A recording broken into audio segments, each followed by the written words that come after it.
ini. 1 Petrus pasal 2 ayat 9 dan 10. 1 Petrus 2 ayat 9 dan ayat 10.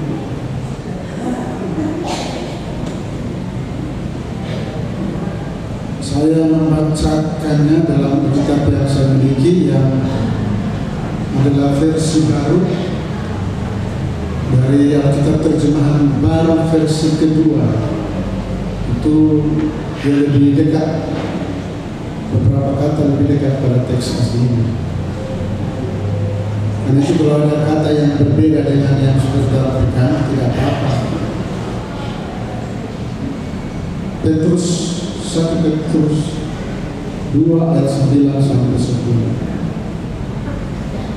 Namun kamulah bangsa yang terpilih,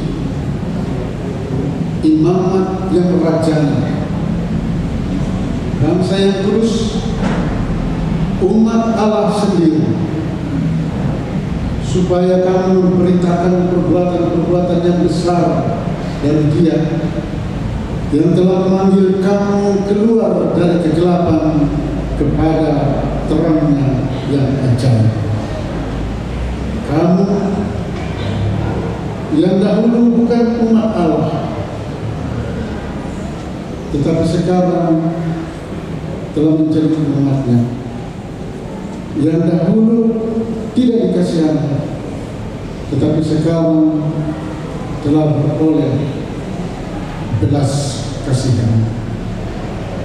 Saudaraku, kita melanjutkan dengan menyambut dengan firman pegang teguh dan renungan. Marilah kita memohon sekali lagi tuntunan Roh Kudus di dalam renungan firman. Kita berdoa.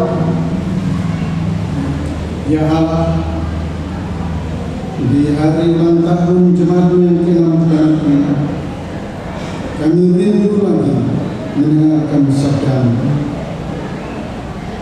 Bersabdalah di tengah kami, karena firman-Mu adalah penuntun dalam kehidupan kami, baik sebagai pribadi, keluarga, dan terlebih sebagai persekutuan. Buatlah kami mengerti maksud-Mu, supaya di hari yang berbahagia, hari khusus ini, kami menerima pesan suci, agar kami senantiasa dituntun oleh pengajaran-pengajaran. Urapi dan jamah kami hati, pikiran, pendengaran kami dengan Roh Kudus. Demikian juga hamba-Mu yang akan menyampaikan sabda-Mu, dan bersabdalah di tengah kami. Kami mendengar. Amin. Firman-Mu ku pegang selalu.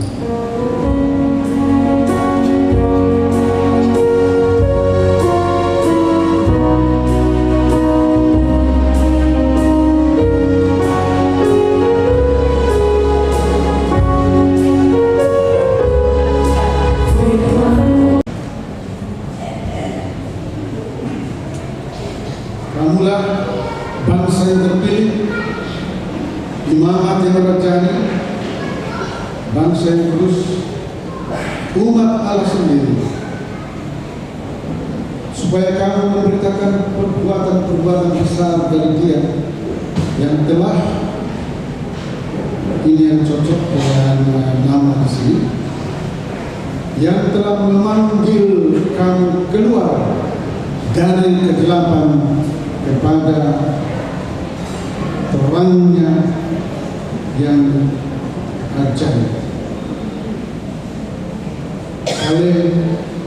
Kale Santos itu memanggil keluar, yang sebenarnya dalam kata dasar bahasa Yunani itu adalah ekkaleo, atau yang kemudian menjadi nama di sini eklesia. Kaleo kata benda dan eklesia itu kata kerja. Jadi X itu keluar, artinya keluar. Lalu eklesia atau kaleo ada beberapa arti. Dia bisa arti. Jadi terpanggil atau dipanggil. Dari kaleo, bahasa Inggris call, dari situ. Terus saudaraku yang saya kasih di dalam Kristus, dipanggil keluar. Keluar dari mana? Ada jelas sekali di sini. Dari kegelapan. Keluar dari kegelapan. Berarti sebelumnya ada berjibaku dalam kegelapan. Ada hidup di dalam kegelapan, terpelihara oleh kegelapan. Saya pikir ini yang terjadi dahulu sebenarnya. Sebelum para misionaris datang di Indonesia dan kemudian masuk ke negeri kita, yang lebih dahulu yang terjadi sebenarnya adalah hidup dalam kegelapan. Tandanya apa? Dulu itu raja, banyak sekali raja-raja yang itu saling berperang, saling bermusuhan. Ada yang hidup di dalam kegelapan yang tidak mengandalkan Tuhan, tetapi mengandalkan kuasa-kuasa di luar Tuhan. Banyak opo-opo, banyak kuasa-kuasa itu yang percaya saja. Itu salah satu kehidupan di dalam gelap. Tapi juga salah satu kehidupan di dalam gelap adalah saling membenci. Terjadi pertikaian, pertengkaran, saling menjatuhkan, saling menjelekkan, dan saling cungkil-mencungkil. Kalau orang semua naik dari jabatan ke atas, tiba-tiba banyak usaha tarik dia ke bawah. Banyak orang tidak mau seseorang itu meningkat prestasinya. Apalagi di saat-saat seperti sekarang ini kampanye itu banyak kali sering menjelek-jelekkan pasangan yang lain. Itu namanya kampanye hitam. Hitam berarti gelap, sama berarti kampanye gelap, kegelapan, mirip. Keluar dari kegelapan berarti keluar dari keadaan-keadaan seperti itu, keluar dari perilaku-perilaku yang seperti itu. Lalu keluar dari situ, masuk ke mana? Ini dalam bacaan kita jelas. Keluar dari kegelapan kepada terangnya yang ajaib. Terang ada hubungan dengan keajaiban. Force itu cahaya yang tidak diciptakan oleh manusia. Terang yang ada hubungan dengan keajaiban itu adalah cahaya yang tidak berasal dari manusia. Cahaya hati maksudnya di sana. Cahaya diri, ada juga cahaya muka. Tapi yang dimaksud di sini saudara adalah kasih setia Tuhan. Kalau tadinya bermusuhan, sekarang baku baik itu dari situ semuanya. Jadi ada peralihan Dari gelap kepada terang berarti ada peralihan perilaku. Firman Tuhan mengatakan, kamu, itu yang terjadi pada kamu. Ketika dipanggil, berarti ada terjadi perubahan. Dengan demikian kata eklesia itu menyandang perubahan ini. Kalau eklesia tidak ada perubahan, tidak boleh memakai kata itu. Karena di dalam kata eklesia, panggilan untuk berubah, harusnya itu perubahan terjadi. Dan saya yakin sejak 66 tahun yang lampau hari ini, banyak sekali orang yang sudah berubah. Sayangnya saudara, yang sering terjadi adalah setelah berubah balik ulang. Itu persoalannya. Soal diterang, masa ulang ke gelap. Sudah keluar dari gelap kepada terang, masuk ulang. Itu bahaya dalam kehidupan kita. Oleh sebab itu, fungsi dari berjemaat adalah selalu mengingatkan itu, supaya kesetiaanmu itu tetap selalu masuk gereja, karena di sini diajarkan bagaimana kehidupan di dalam terang itu bertahan. Soalnya Tuhan di situ cuma bagaimana bertahan dalam hidup terang. Saya yakin langkah ke-66 ini kesana arahnya. Tahun depan soal 67, dan setiap tahun berarti ini diingatkan. Terima kasih karena jemaat-jemaat di sini selalu melakukan perayaan hari ulang tahun sebagai stasiun, momen untuk mengingatkan kembali, terutama menyandang nama eklesia. Ada harapan. Para pendahulu kita tertuju harapan Tuhan ketika memberi nama ini. Kenapa peralihan itu perlu? Itu yang di ayat-ayat awal bacaan awal kita. Peralihan itu perlu karena kamulah, ini pertikaian, karena kamulah bangsa yang terpilih, genos eklesion. Genos itu bangsa di sini dari genos, gene itu ada hubungan dengan keturunan. Jadi bangsa ini selalu memberi diri sebagai turunan Abraham. Di sana sebenarnya, kalau keturunan Abraham berarti adalah keturunan orang-orang yang diberkati. Keturunan mereka yang diberkati berarti keturunan orang-orang yang membawa berkat. Jadi kalau dibilang kamulah bangsa yang terpilih, kamu itu jemaat, kamu dipilih. Pemilihan kamu itu karena kamu turunan dari Abraham sendiri. Genos itu genealogi. Secara keturunan kita terikat ke sana, terikat secara silsilah. Dalam Matius pasal 1 itu ada silsilah Tuhan Yesus. Dari Tuhan Yesus kemudian turun, terus kita ini adalah turunan Abraham secara iman.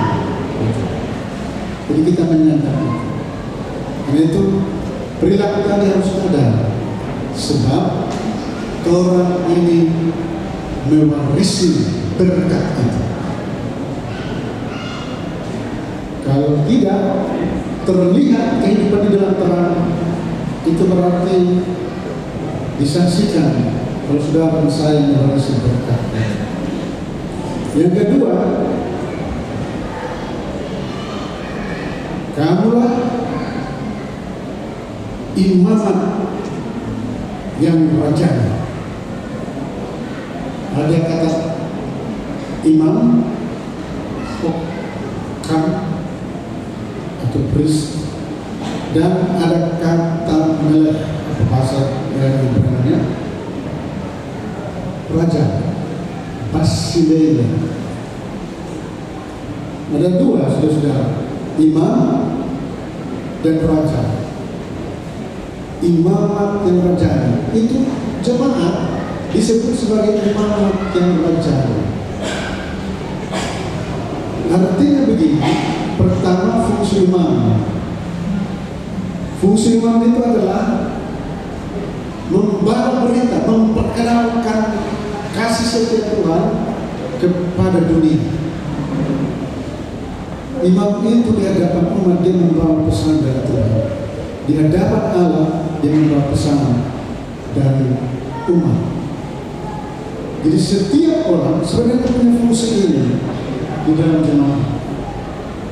Dia membawa pesan Tuhan, kasih setia Tuhan melalui perilaku tentu. Dan kita yakin, kita berharap bahwa eklesia ini telah melakukan itu. Saya pikir sudah. Berbagai program sejak 66 tahun lampau itu pasti telah terjadi, bahwa umat Allah ini telah menjadi perantara Allah dengan dunia, menjadi berkat bagi dunia. Pasti banyak anggota jemaat yang keluar dari sini, yang selesai dari sini, anak-anak kita, generasi muda yang berhasil karena pengajaran spiritualitas, bekal-bekal iman. Kenapa penting? Kalau tidak ada, maka anak itu akan merantau, lalu dia kalau imannya tidak kuat, dia akan tergoda oleh godaan-godaan dunia dan gagallah ia menjadi orang diharapkan oleh orang tua. Jadi pengajaran dari sekolah minggu itu penting, yang sejak 66 tahun lampau itu dilakukan di sini. Juga pengajaran di sini itu penting. Dan banyak di antara kita yang menjadi pelayan penyetua lihat juga pendeta yang dari sini juga anak-anak kita. Juga di tengah-tengah pekerjaan berkat itu sudah ada melalui berbagai pengajaran itu. Umat Allah, anak-anak Tuhan yang memiliki talenta-talenta khusus yang ada di pemerintahan, sebagai pengusaha, sebagai petani, sebagai nelayan, mengerjakan sesuatu dengan prima, dengan prestasi-prestasi tinggi, dan kemudian dia berhasil. Bukankah itu berkat di dalam hidup? Jadi imamat yang rajani adalah kekuasaan imamat itu. Lalu yang ketiga,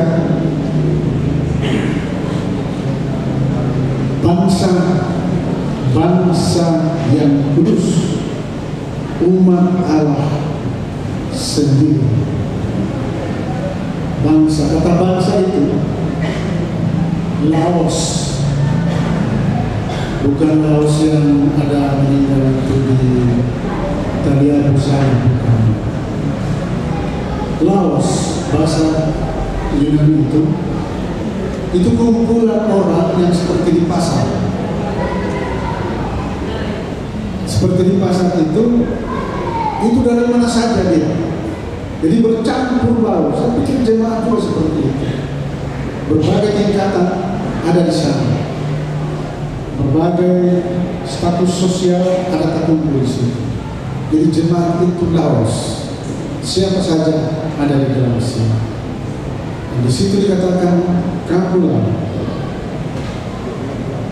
bangsa yang kudus, umat Allah sendiri. Kalau di yang terjemahan sebelumnya, umat kepunyaan Allah sendiri,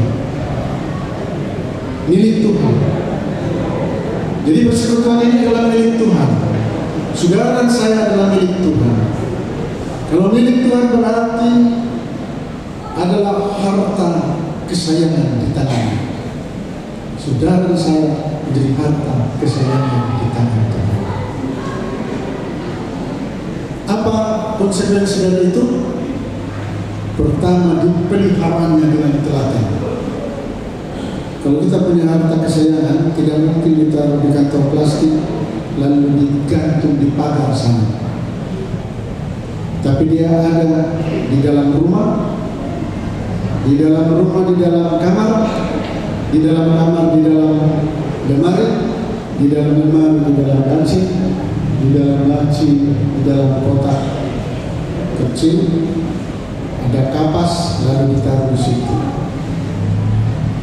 Kotak ditutup, laci ditutup, lemari dikunci, kalau keluar kamar dikunci, rumah dikunci, terjaga dengan nyaman. Begitu telatennya manusia memelihara harta kesayangan miliknya. Bagaimana dengan Tuhan? Pasti lebih telaten dari itu. Jemaat, setiap pribadi sudah adalah harta kesayangan kita. Dan itu perlihatkan hal ini di hadapan Tuhan.